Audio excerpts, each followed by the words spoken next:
hands in the cookie jar, hands in the cookie jar, hands in the hands in the hands in the hands in the hands in the cookie jar with blood on his face. Shut your eyes while he lose a perfect grade. Round them up, they're not like us. A million names, yeah. That's gender swag. That's gender swag. That's gender swag. That's gender swag. That's gender swag. That's gender swag. If you are a girl and you look like a boy, take it on the stride with the lights to be short. Keep your head up high and repeat after me. I'm okay with me, so I don't mind you. If you are a boy and you dress like a girl, keep your shoes up high when they twist and twirl. Work it like you own it and repeat after me. I'm okay with me, so I don't mind you. Good afternoon, I'm your host Tyree, and today I'm going to welcome you to the couch. Today we have my producer, Peachez, also former host of the show. We have a special guest today, Clarence Scandelle Johnson, am I saying that correct? Yeah, Scandelle. Scandelle. Yes, we're from the South, so. I get it. It ain't Scandal like New York. It's Scandelle. Right, Okay. so we have Mr. Johnson here today with us. We're going to discuss what he's doing as far as what he has going on in life right now. And from what I get, you're working on a project, well, not working on a project, but you own something called Gender Swag. Explain to me what Gender Swag is. Gender Swag Equality is a movement at this point, soon to be nonprofit. It's a movement where our logo or our motto is I'm okay with me, so I don't mind you. That's right. And what that means is we want people who feel likewise about equality, bullying, suicide prevention, transgender support, issues that are important to me personally. We want people of all walks of society, LGBTQI, and friendly. Okay. To be able to come in through the doors without, any pressure. There's no membership dues, any of that. So we like to speak through something that's really dear to me, which is music.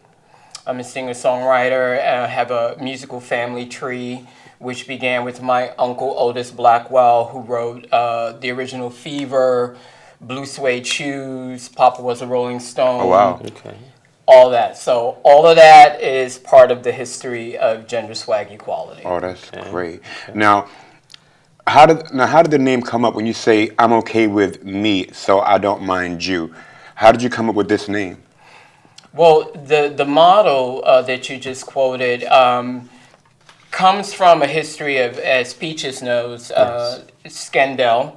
Mm-hmm. I started performing on bar tops in New York City, the Pyramid to be exact, Avenue A. Wow. Back in the late 80s, early 90s, and back then I was known as Claire Scandelle, which is a combination, good little nip tuck in Clarence, Right. my birth name, and then Scandelle.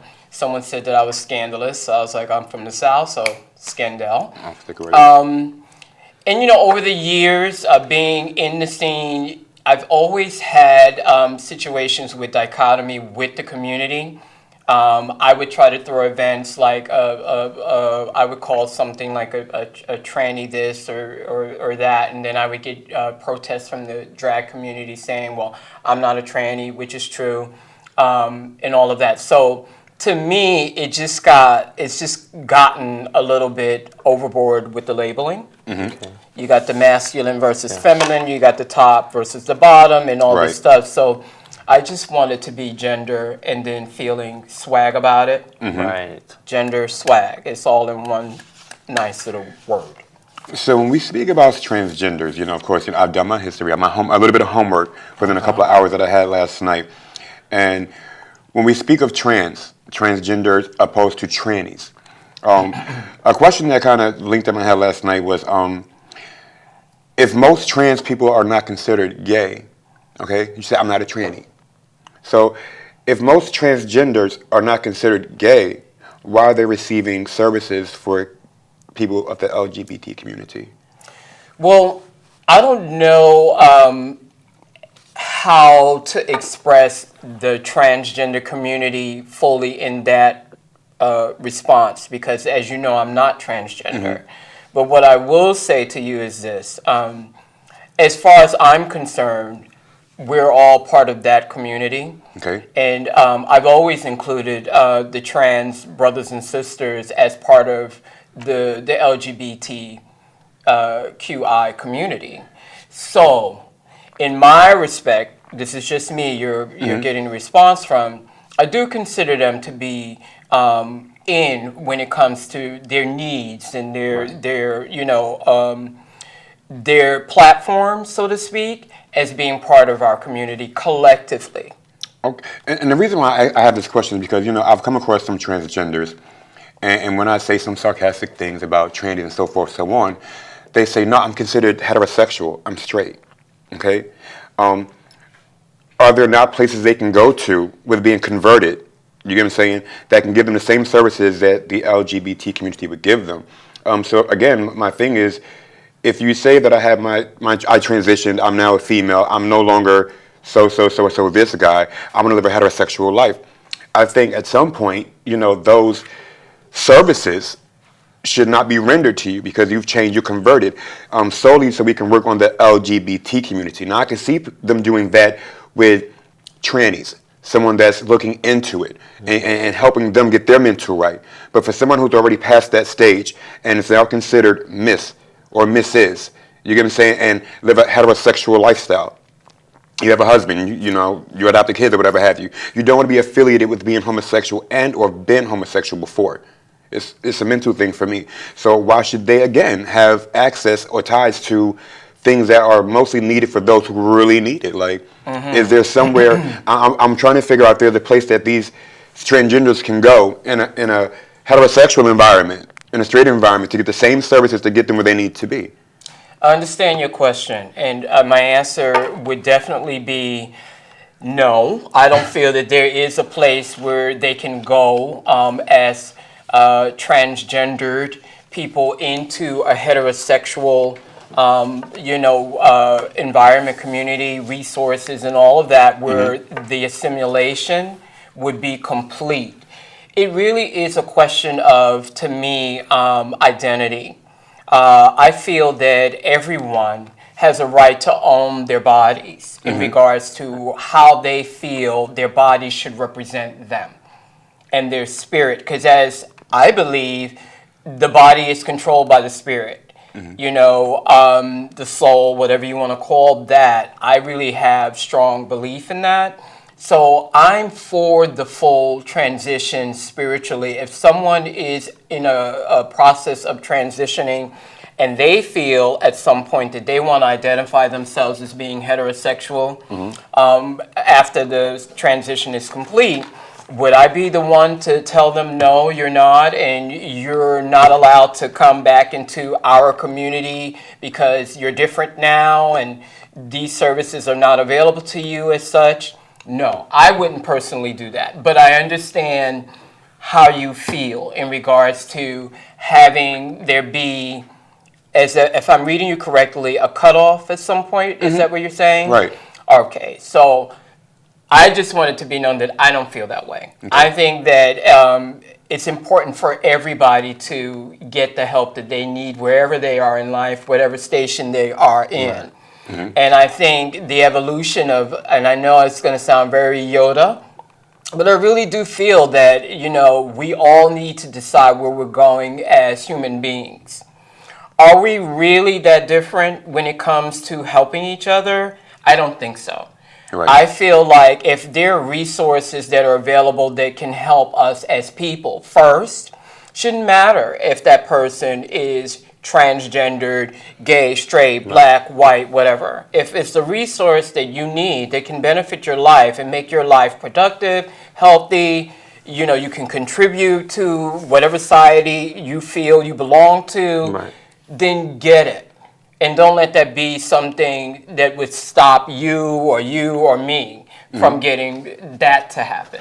I think more so in the sense of, when I speak on this topic, again, I've been around some transgenders, and again, it's like they don't want to put themselves in that, they don't want to be socialized with the LGBT community once they're transitioned and they live this womanly life, when their driver's license has changed and all type of stuff with birth certificates and name changes. They don't want to be a part of that. So my thing is catch-22, like for those that are still comfortable with saying, this is who I used to be, opposed to someone saying, well, oh, that's not my lifestyle, I'm heterosexual. Okay, so if you feel that strongly about what's going on, but yet we have LGBT out here that needs that same guidance, you shouldn't receive those services to me. If you feel that strongly about being heterosexual, you get what I'm saying? And you don't want to have any ties to the LGBT community in that sense. You get what I'm saying? Nobody said you couldn't be a role model. But you're comfortable. I mean, I'm looking for like the level of comfortability. You get what I'm saying? Mm-hmm. To where when people look at you, and I don't have to know that you're a transgender, you know, but then if it should ever come up, you get what I'm saying? Like, oh, I didn't know. But why is this person getting services and getting the same things, but she's, you know, and you don't live this way? I mean, again, to me, there's so many teens out here that are going through homosexuality every day. I mean, starting from 10, 12 years old. There's so many teens going through things.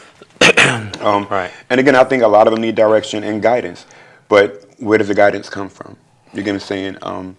And as far as gender sway, equality, again, after reading last night, I was like, oh, that's really cool. I like it.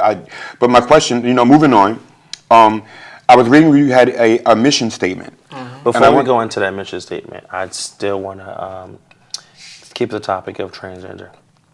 How do you feel about the things that have been happening in the last few months? A lot of transgender women getting killed. How do you feel about that? Again, gender swag has a history that's based on my life experience, and my life experience has been, you know, I'm lucky to be 50, and there's a lot of history that comes with being a human being who survived on this planet for 50 years and being a person of color and openly gay. All of that falls into place in answering your question. I've been friends with a lot of people who have transitioned in life very early on, since I was able to get out into the community on a social level at the age of 12, 13 years old back in the 80s or whatever. And I've seen a lot of tragedy. I've seen a lot of really wonderful human beings who were transgender and everything in between.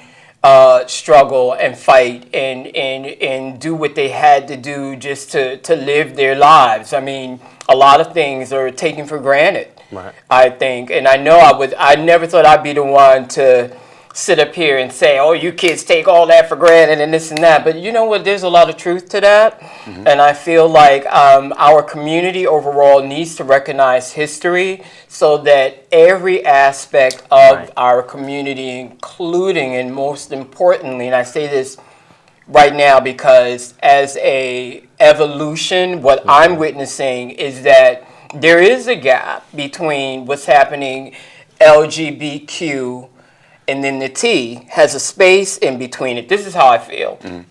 It's not right there at the forefront of the community. So there should be more celebration of people like Caitlyn Jenner, Laverne Cox, you know, women who have exemplified that struggle and have gotten to a place where they are in the media attention. I believe we can celebrate them while we equally remember people like Isla Nettles, who's a transgender woman who will forever be in my heart and my mind. She was murdered here in New York City in broad daylight, beaten in front of the apartment building where she lived. This was a young, productive, beautiful transgender woman of color who was brutally attacked by another guy of color who got off on a misdemeanor at the last check-in in our legal system for having committed such a heinous crime. This woman lay beaten to death in a coma before she was released on, you know, to her resting place, and this guy's still walking the streets. There needs to be more of everything that we as a community are doing. I hear so much from people saying from both sides of the street.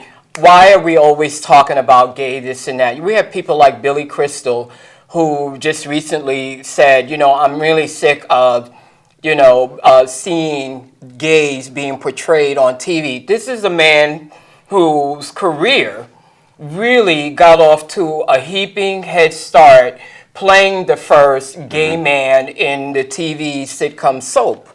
Years ago. There's so much backlash to our struggle right now from inside the community and without. Right. I say we keep moving forward. I think the evolution and the game plan is towards a commonality as human beings. These are first baby steps that we're taking. The transgender community needs all of our support from inside and outside the community. There are open targets. Not everybody is able to do like the women that you brought up in your conversation, which is to be able to have the luxury of assimilation. Their transition is undetectable. You know what I mean? Right. So they feel entitled Right. to live that lifestyle, and God bless them. But there's a whole heap of transgender people who don't have that luxury and may never will. Right. Now, when you speak of Caitlyn Jenner, like you just said, all are not able to have that luxury. Great. Okay. So the mental battle that he had to deal with through all the years of dealing with this whole family of his, you get what I'm saying? I'm just confused on why there's so much praise on someone who has dealt with something mentally, battling something with on the inside, still living a different life on the outside. Now that that's come to pass and he has transitioned, I think money played a very big part in this. There are other people who don't have the finances to do what he's done. You get what I'm saying?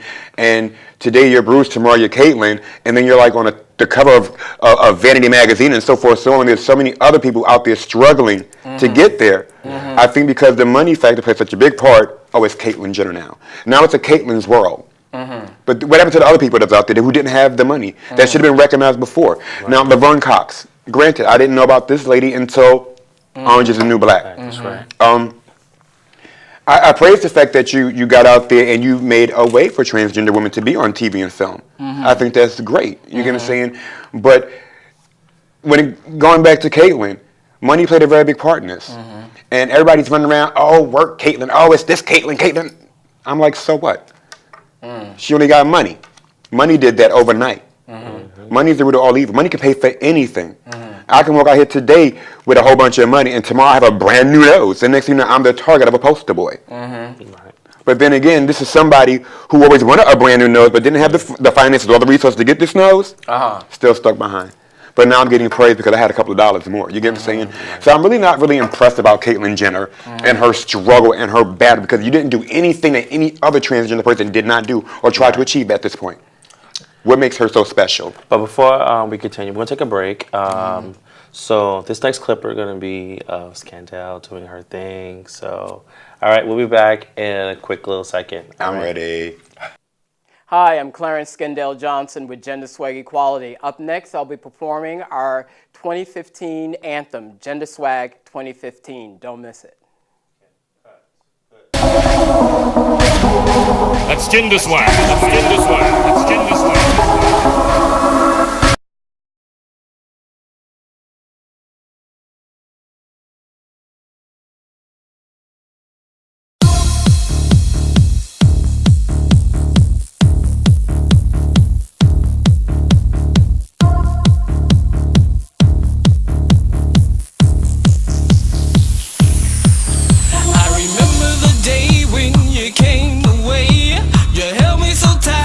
And welcome back to the couch, you guys. This has been such a great conversation so far. Yes, and I really want to get back into gender swag because there's a lot of things that I would like to know. So, Clarence, here we go, under pressure. The first question I wanted to ask you was, what are some of the ways that your organization can come together with LGBT community and the non-LGBT community to make your dream happen? The number one thing that really brought everyone together thus far has been the music. As I said before, I'm a singer-songwriter, and I've released independently, I would say, anywhere between 6 to 8 singles Okay. since 2003. 90% of the music that I have done in that time span has been inspirational. By way of gospel, I have a song called God Loves Me Too. Okay. Which I actually was inspired to write when I was doing entertainment coordination for a youth advocacy group in New Jersey. They're now across state lines here in New York as well, Our Youth. They're a great bunch, and I love those kids. Also, Halfway to Dawn, which is another song that I wrote in dedication to a 14-year-old Brandon Bittner, who his mother Tammy Simpson and I are very close. He tragically ended his life, and he was not officially identified as LGBTQI, but he's a 14-year-old kid who walked 13 miles, I believe it was, and threw himself in front of a Mack truck. It was a cold November night. It was just the worst possible scenario. These are instances that have propelled gender swag equality into being. They were the stories that fuel my vision. Eastland Nettles, there's a song where Eastland is included, which has to deal with our international world struggle. Okay. LGBT, as you know, in Nigeria, we're being persecuted. Russia, we're being persecuted. Uganda. I mean, I just met a kid last night, at a Pride showcase at the Door. Okay. Another The facility Door. Oh my that goodness. I'm crazy about. Right. Russian kid. He couldn't have been more than 15, maybe. Wow. Awaiting his documentation to come through for asylum because his life was threatened, his family was at danger, and all this. Wow. These are the seeds that sprung gender swag into life. Music is number one, and then we have a picture campaign. So selfies is the thing. That's what we're going to do today before, we leave. Oh, really? Are we Selfies. Peaches? Yes. You gonna do all this Yes. without the beat? Yes. Okay. But I make sure you send me all your music. I do want to listen to your music. Okay. Well, the music's free. Yeah. You can go to SoundCloud.com/genderswag, and everything's right up there. All the songs that I mentioned tonight, including our 2015 new theme, Gender Swag 2015, which includes our motto. Okay. I'm okay with me, so I don't mind you, by the Bed Boys. We have Emil Harris, who is well known for Jennifer Lopez's "My Love Don't Cost a Thing." Phenomenal singer. We have international. He's a superstar to the Gender Swag family. Ray Shell also singing on the track. I'm also singing. I wrote the song. And Bed Boys, Randy Bettis and DJ David Boyd produced it, and they have remixes that are to die for. Oh, yeah. Everything's free. We need an opening for this episode, so I'm Well, going to try to snatch up something. Well, I like the music aspect of it. So let's get back to explaining the mission, your mission statement. And as I was reading your mission statement last night, the question that I came up with, well, two questions actually. What percentage of teens are being bullied and or have committed suicide since you started your organization? And again, how do you use your music arts to heal the depression in our community? The numbers with teen suicide within the LGBT community are astronomical to me. I think when I last checked, they were at like 41%, and I'm pretty sure recently I saw that the number had climbed over the last two years or so. So those are crisis numbers. In my opinion, and we need to stay aware of what the mission is. I have come into situations, as I know a lot of people who are in the freedom fighter movement, activists, what have you, where there's a lot of grandstanding, there's a lot of popularity contests, there's a lot of, ooh, that's cute, let me come on board. And So let me chime in and ask you this then. So, as far as your company is concerned, and knowing that we have a lot of bullying situations going on and or suicide, what exactly are you committed to with your company when it deals with suicide, bullying, harassment? What exactly can you tell the youth that you're going to be committed to so they can live a better life in the future? Well, one thing that we're committed to through the campaign that I was about to talk about is the photo campaign by example. That's just one aspect of gender swag equality. Have you seen the pictures yet? Yes, I have. All right, so you send in a selfie. Let's say you're getting in touch with gender swag. You send me a picture. I put on the picture, I am gender swag. You're required to send in that gorgeous photo, but also you have to give me your message on equality. So we've taken that example and we've gone and received from people around the world, not just from our community, but our supporters and our friends and families. Right. They're doing that in groups. Okay. We have a chapter in the UK, we have a chapter now in Amsterdam, we have one in California, and of course we have the birth of family here in New York. So that's one aspect. We're getting a message out to kids who may be in a little town in wherever, and they see that picture and they're like, oh wow, that's me.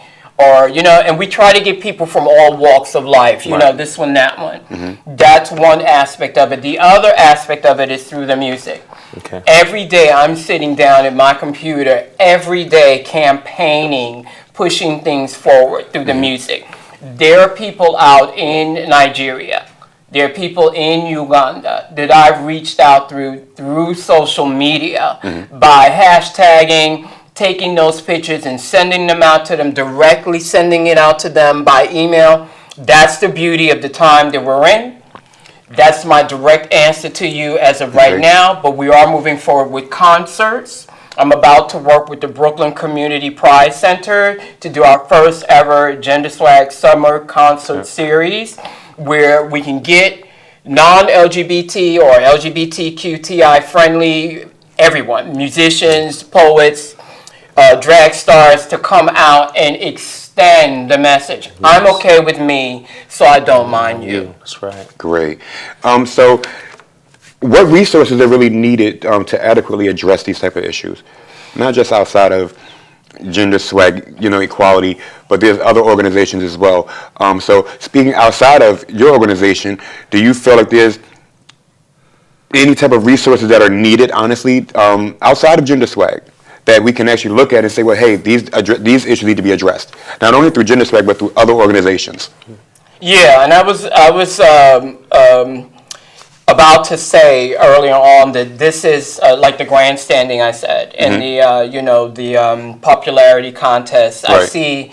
Let me answer it this way. I think mentally and spiritually, the mindset needs to be a little bit more expansive amongst our freedom fighter communities, people like Gender Swag, where we're not going on these witch hunts. I've noticed that there's a lot of passion, of course, when we're talking about people are dying, and so we all want to be heard. We all want to save that next life. We don't want it to happen. I get it. But it doesn't mean that you pick up a pitchfork, a torch, and you go raging through the village, and everybody who's not doing it your way is an enemy. They're on the outside. Down with that person, drag them out. No, I'm not for that. I would like to answer that. Be my first response to your question. Right. As the number one resource, I think, that we need to have as a community where people can accept the differences in how you approach the same mission. Right. That's where I would like to leave that. Everything else is a question of money and resources and time and volunteers, and we need all of that. I don't have an intern yet. I'm doing it all every day myself. We have our concert series. I need sound equipment. So we're going to talk about that. Yeah. By you saying your concert series. So tell us a little more about it. I'm definitely going to be a part of it, so I can get some connects going on. So do you have a specific location? Where is it going to be this summer? So tell them about it, and how could they submit music? So when I air the show, on the bottom you'll see the email address where you can email, the music. So talk about it. All right, you got it. Well, we've been blessed with the Brooklyn Community Pride Center, which is at Metrotech. Okay. I forget the number of the building, but I'll look that So up. on the bottom of the screen, you see the address. Okay. You know, stay Sorry, tuned guys. to that. I think it's 4 or 5 Metrotech. I'm not sure. But every Thursday in Okay. July, they've given us a space there Okay. between the hours of 5 and 7 p.m. Okay. to perform and do our mission. And I invite any artist, I don't care what genre you do, Right. as long as it's, age specific, it can't be too Right. explicit or any of that, because I want the children to be able to come of Yes. a certain age, between the ages of, let's say, 11 and up to 20, 21. Okay. All right? So they can send me Yes. their music via my email address, which is genderswag, all one word, genderswagu, Y-O-U. Okay, Very so- easy. Genderswag, Y-O-U, @gmail.com. So look on the bottom, Ginger Swag, YOU at Gmail. So make sure y'all send your music, because if y'all don't, you're not going to be a part of what's going on. So, We offer whatever I can do. As you can tell today, I have a big mouth, and it goes a long way. You can sell your wares. We ask that you do it at a discount. At each concert, there'll be a Yes. merch table for you. There's a Q&A afterwards. So if we get speakers to Yes. come, poets, we want you to be able to share your knowledge, your history, whatever it is, Sounds according good. to our mission. So you can do all that. We have a suggested donation for entrance, so I can keep the lights on, cell bill paid of $5, okay. Sounds Not good. and bad. that's it. So we have one more question for you before we go. And that Tyree. one last question would be, how does gender impact help-seeking behavior? I'm sorry, say that again? How does gender impact help-seeking behavior? Help-seeking behavior? Help-seek behavior. Help-seeking. Help-seeking behavior. Oh my How does goodness. gender impact help-seeking behavior? Meaning, how can I, sorry. Let me make sure I get myself together here. Okay. When I say how does gender impact, which means gender, how does it help someone's behavior when seeking help? How is it supposed to impact their behavior? Oh, okay. As far as gender is concerned. I got you. So how does gender impact help-seeking behavior? Right. Well, the whole thing is we want people to be comfortable with who they are. According to our motto, I'm okay with me, so I don't mind you. So whatever your gender is, I want you to be comfortable with that.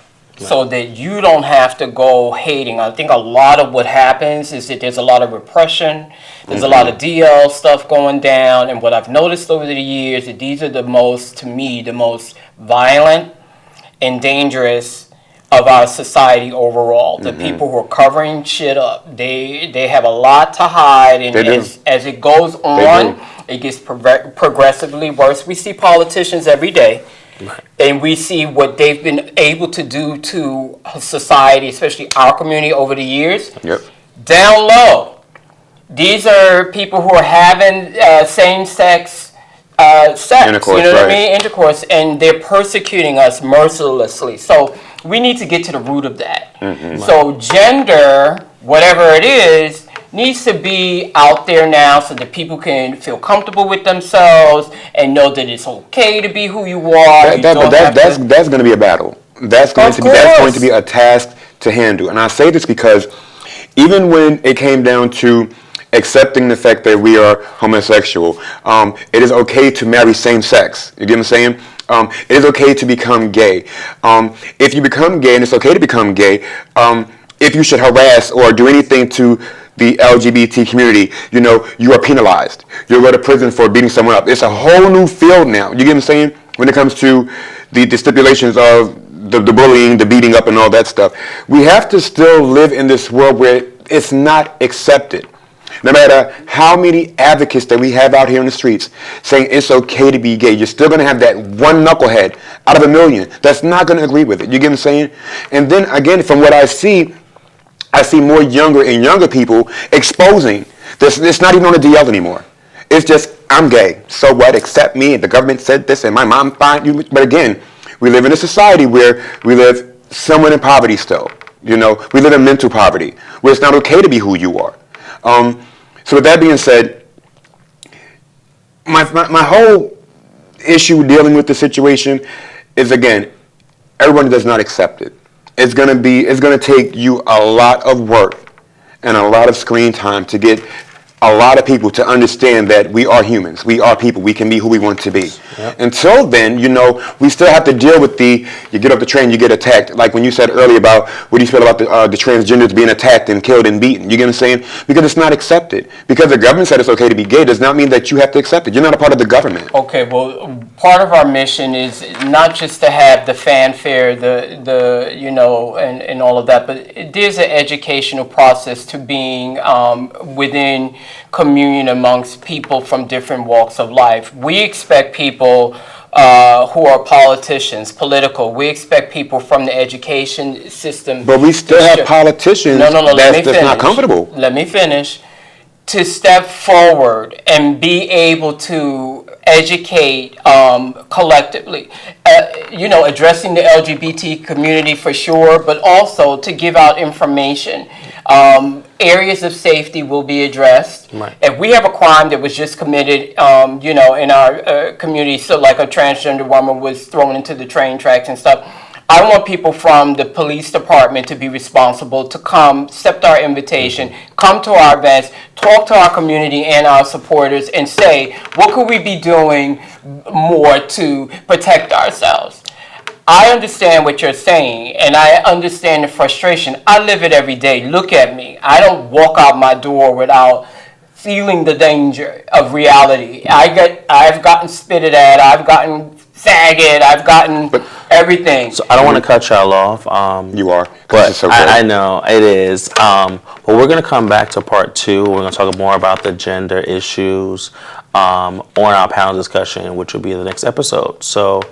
Oh, I'm heated. I'm so heated. Our next episode will have someone from an organization from Housing Works, youth department coming through, a nurse to talk about health, another agency to talk about other issues in the community, especially to gender. So I want you to stay tuned today.